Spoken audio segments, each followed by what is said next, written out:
कसा एखाद्याचं media trial हे सगळं भोगले. म्हणजे चांगलंही भोगलं पत्रकारांनी केलेलं आणि दोष नसताना आपल्याला भोगावं लागले, त्याच्या बाबतीत माझं काही दुमत नाही. पण आव्हान हे आहे की घराघरामध्ये पत्रकार तयार झालेला आहे. वास्तविक केलं रानबाजी गायकवाड आणि या पत्रकार संघाचे सर्व सन्माननीय सदस्य, इथं उपस्थित सर्व सन्माननीय पत्रकार बंधूंनो आणि भगिनींनो, आज दर्पण दिन 6 जानेवारीला आपण बाळशास्त्रींच्या जयंतीच्या निमित्तानं हा दर्पण दिन साजरा करतो. प्रास्ताविक करत असताना आमचे मित्र रानबाजींनी काही वस्तुस्थिती इथं मांडली, पण त्याच्या पलीकडं आजचा एक असा दिवस असा असतो, 365 दिवसापैकी 364 दिवस हे पत्रकारांचे असतात. आणि दर्पण दिन आमच्यासारखा सामाजिक आणि राजकारणात काम करण्यासाठी करणाऱ्या व्यक्तीचा असतो. कारण तुम्ही आम्हाला बोलवता, 364 दिवस तुम्ही आम्हाला बोलवत नाहीत, पण जे काय ठोकायचे ते ठोकून काढता. एक दिवस आम्हाला बोलता येतो आणि तोही दर्पण दिन. आम्ही काही पत्रकारांच्या समोर किंवा पत्रकारांपेक्षा हुशार आहोत असं नाही. माझा म्हणण्याचा उद्देश एवढाच आहे की 364 दिवस तुम्ही आम्हाला आरसा दाखवता आणि 6 तारखेला बाळशास्त्रीच्या जयंतीच्या निमित्तानं दर्पण दिनाच्या दिवशी आम्ही तुम्हाला आरसा दाखवतो. याच्या पलीकडे दुसरं काही मला म्हणायचं नाही.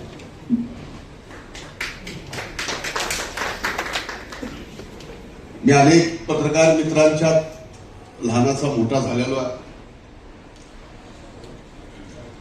दिल्लीपासून मुंबईपासून अनेक पत्रकार मित्रांच्या सोबत मी राहिलेलो आहे.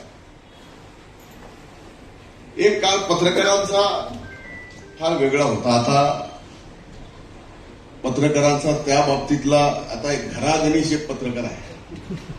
आता घरागणीश म्हणण्यापेक्षा मोबाईल हाय त्याच्या गणीस एक पत्रकार आहे. म्हणजे ज्याच्याकडे मोबाईल आहे तो व्यक्त होतो. म्हणजे व्यक्त होण्याची आणि कुठल्याही व्यक्तीला एखादा विषय मांडायचा, मग तो सामाजिक असेल, राजकीय असेल, विदेश नीतीवर असेल, आणखीन कुठल्या गोष्टीवर असेल. अगदी आत्ता धुरंधर पिक्चर आलाय त्याच्यावर सुद्धा व्यक्त व्हायला काय पूर्वी वेगळं होतं, फक्त प्रिंट मीडिया, नंतर टेलिव्हिजन आलं, आता तो सोशल मीडिया आला.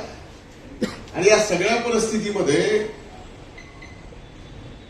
आज आपण जे पत्रकार आहोत सर्वच, म्हणजे सर्वच क्षेत्रातले, मी म्हणत नाही की इलेक्ट्रॉनिक मीडिया आला त्याच्यात प्रिंट मीडिया आला, सगळ्यांसमोर हे आव्हान आहे. आणि त्या आव्हान आता कुठं आपल्याला घेऊन जात आहे. बातमी साधी सरळ सोपी असते, पण ती वाचली पाहिजे, कारण त्याचे व्ह्यूवर्स वाढले पाहिजेत. त्याच्यासाठी त्याला बोल्ड केलं जातं.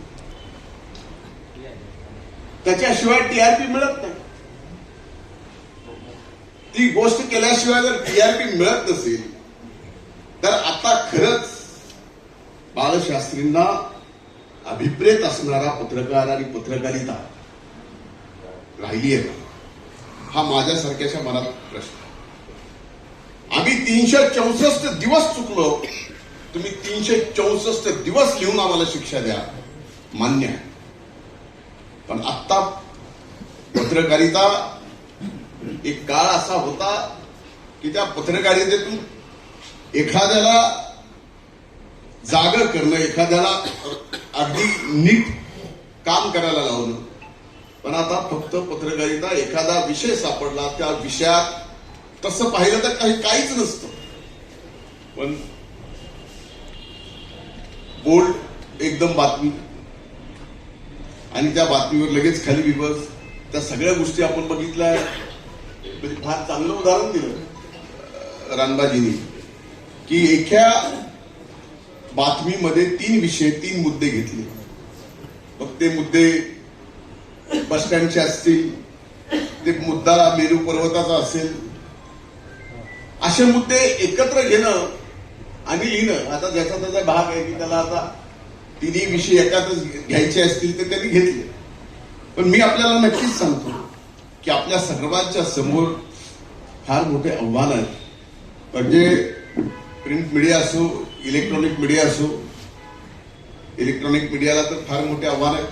मला माहिती इलेक्ट्रॉनिक मीडियाची एकूणच आर्थिक परिस्थिती सगळ्या चॅनलची कशी चाललेली आहे, मराठी चॅनल्सची. त्यामुळं त्यांना काय लागतं, काय पाहिजे असतं, कसं एखाद्याचं मीडिया ट्रायल, हे सगळं भोगले आहेत. म्हणजे चांगलंही भोगलं पत्रकारांनी केलेलं आणि दोष नसताना आपल्याला भोगावं लागले, त्याच्या बाबतीत माझं काही दुमत नाही. पण आव्हान हे आहे की घराघरामध्ये पत्रकार तयार झालेला आहे. घराघरामध्ये पत्रकार नुसता तयार न झाला, आता पॉडकास्ट चालू झाला. आता पॉडकास्ट हे तर फार पुढे आहे. युट्यूबचे अनेक न्यूज चॅनल चालू झाले. त्याला रजिस्ट्रेशन करायचंय, कुणाला विचारायचं नाही, काही नाही. बातमी काय लिहिलंय तुम्हाला मर्यादा. पत्रकारिता म्हणजे एक असा विषय आहे की पत्रकारितेमध्ये दोन जणांच्या बाबतीमध्ये यांनी याला असं सांगितलं, त्याची बातमी होऊ शकते. पण यांनी याला असं सांगितल्याचं मी ऐकलं आणि त्याची बातमी मात्र होत नाही. पण आता ते राहिलेलं आहे. आणि कुणी लिहिलंय, कुणाच्या बाबतीत लिहिलंय ते समजू शकतो. कुणी लिहिलंय शेवट कुठं होईल बातमीचा, याचा मेळ लागणं कठीण आहे. त्यामुळे माझ्या दृष्टीनं आज पत्रकारितेच्या बाबतीमध्ये पहिला पत्रकारितेमध्ये विचारधारा असायची. आज त्या पत्रकारितेमध्ये विचारधारा आहे काही जणांमध्ये, नक्कीच मान्य करतो. पण बहुसंख्य जणांमध्ये विचारधारा आज राहिलेली नाही. पत्रकारिता ही फक्त टीआरपी साठी, व्ह्यूअर्ससाठी. आज खरं सांगा की प्रिंट मीडियामधले आपले वर्तमानपत्र किती जातात, किती जणांच्या घरी जातात, हे विचार करण्याची गोष्ट आहे. म्हणून मला आज काही जास्त बोलायचं नाही. पण आपल्या समोरची आव्हानं मी तुम्हाला सांगितली आहेत.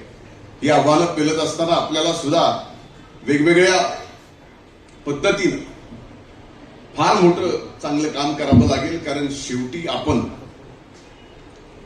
या लोकशाहीचा चौथा स्तंभ आहे आणि लोकशाहीच्या चौथ्या स्तंभाचं फार मोठं योगदान जगातल्या सगळ्यात मोठ्या आपल्या या देशाच्या लोकशाहीमध्ये राहिलेलं आहे.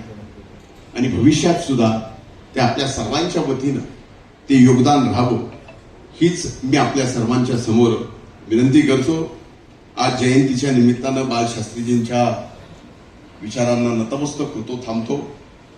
मला आणखीन काही कार्यक्रम असल्यामुळं आपल्या सर्वांची क्षमा मागून मी इथून जातोय. परवानगी मिळाली, रामदाजी मिळाली असं समजून मी जरा काही कार्यक्रमाला जायचं आहे म्हणून मी क्षमा मागतो.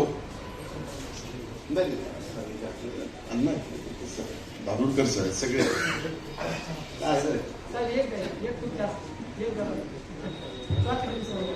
त्याची वेगळी बातमी व्हायची म्हणून नाही एक मिनिट आता दिल धारूरकर सर मी देण्याचा विषय नाही. आणखीन तेवढा लहान आहे. पत्रकारांना पुरस्कार देणे इतका मोठा नाही आणखीन झाला. म्हणून आपल्या सगळ्यांची क्षमा मागतो. खूप खूप धन्यवाद. जय हिंद, जय महाराष्ट्र.